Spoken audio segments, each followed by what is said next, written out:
Yesu ashimwe bene data bakundwa muri hose mugubwe neza.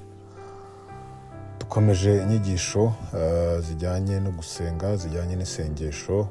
Tumaze kubona ibice bibiri bigize isengesho, harimo igice cya mbere kirimo guhamagara izina ry'Imana, kuriha icyubahiro, kuyishima. N'igice cya kabiri kirimo ko ubushake bw'Imana mu gihe dusenga twemera yuko ubushake bw'Imana nk'uko buba mu ijuru ko bugomba kuba no mu isi aho dutuye. Ubu rero tugiye kurebana ikindi gice kijyanye n'ibyo kenshi dukora. Ndizera ko iki ngiki cyo rwose nta muntu usenga Imana ukibura mu isengesho rye.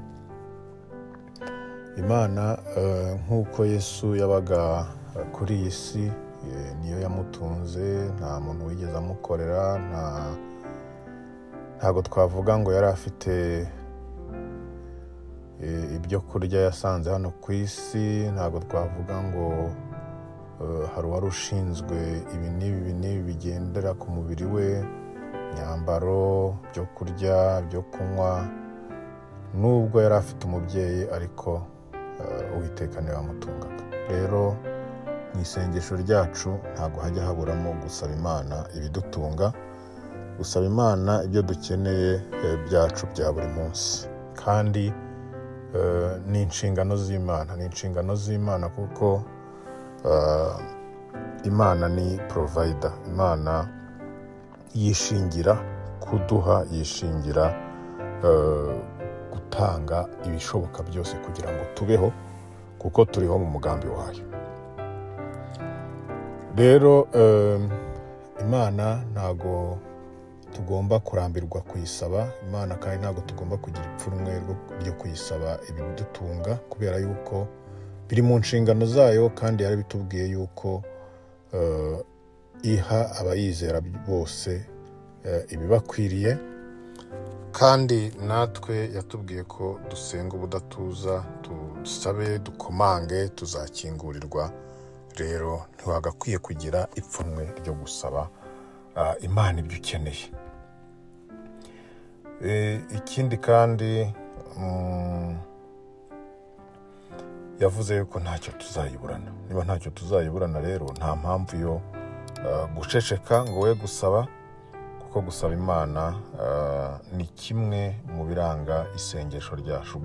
Gusa hari abantu usanga isengesho bararigize gusaba gusa, ugasanga ntashobora gushima, ugasanga ntashobora kwibuka ibyo Imana yamukoreye, ahubwo ahora asaba buri munsi. Ibi ntabwo byagakwiriye, ahubwo banza ushime, unashime ibyo Imana yagukoreye, kandi wemere ubushake bwayo bube kuri wowe, bube mu buzima bwawe. Hanyuma usabe kandi ibiri mu bushake bwayo, kandi bigutunga biri mu bushake bwayo, kugira ngo usohoze umugambi yakuremeye.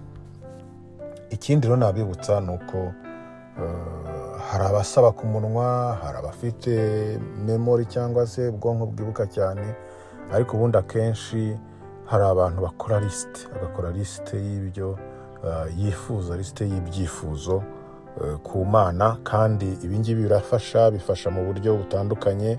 Iyo wakoze lisite y'ibyo wifuza ku Mana, kimwe kigasubizwa, icya kabiri kigasubizwa, biguha kuzamura kwizera, ukabona uti niba iki gisubijwe, niba iki kibonetse, byanze bikunze n'ibindi Imana izabikora. Kandi tutarinze rega tugira kwizera gukeya. Burya iyo wabonye wabyutse bikemera, ukagenda bikemera, menya yuko hari abandi byanze. Kuko nujya kwa muganga ukareba abari mu bitaro, biba byanze. Ugenda mu muhanda ukabona umuntu imodoka iramukubise ahise yuma, menya yuko wowe bitabayeho, hari icyo Imana yakoze. Umenye yuko rero n'ibindi izabikora, kandi yuko nta kintu watanze kugira ngo ibyo byose bibeho. rero ntabwo twakagombye kubura kwizera, ahubwo twakagombye guhora kwizera kwacu kuri hejuru, kubera yuko iby'Imana yakoze biba ari byinshi bitari mu byo twasabye, kuko hari n'ibyo idukorera tutasabye. Ni byinshi cyane ahubwo idukorera tutasabye, ni byinshi cyane kandi dukorera tukagira ngo ahari igomba kubikora tutanavuze, kubera yuko niba uri guhumeka bikemera, nta muntu njya numva uvuga ngo umpe simbura umwuka. Kandi twarabibonye no muri za COVID-19, aho umuntu yajyaga ku mashini yongera umwuka kubera yuko imyanya y'ubuhumekero yagize ibibazo, agaciro k'iyo mashini ikora mu isaha imwe twumvaga ukuntu kangana. Birahenze cyane. Kuba rero Imana yaguhaye guhumeka amasaha 24 ugahumeka, ukwezi, umwaka, imyaka 2, imyaka 3, imyaka 4, imyaka 5, imyaka 20, 50, ibyo byonyine wakagombye kubishimira Imana, kandi bikaguha kwizera yuko n'ibindi bikora akenshi utanasabye, ariko ntago bikubuza gusaba. Imana rero ibahe umugisha, Imana ibahe gukomeza kuzirikana ineza yayo, kuzirikana ubuntu bwayo, kuko byose ntabwo idukorera hari icyo twakoze, nta giciro tuba twatanze. Uwiteka abihimbarizwe, Uwiteka ahore ahabwa icyubahiro kubw'ibyiza dukorera bikomeye kandi bitarondoreka by'ibitangaza. Imana ibahe umugisha rero aho muri hose, kandi mukomeze gukora subscribe kugira ngo inyigisho zacu zibagereho ku gihe, kandi musharinge kugira ngo zigere kuri benshi, hanyuma nabo bagire icyo bunguka muri uru rugendo turimo. Uwiteka abahe umugisha mu izina rya Yesu, amen.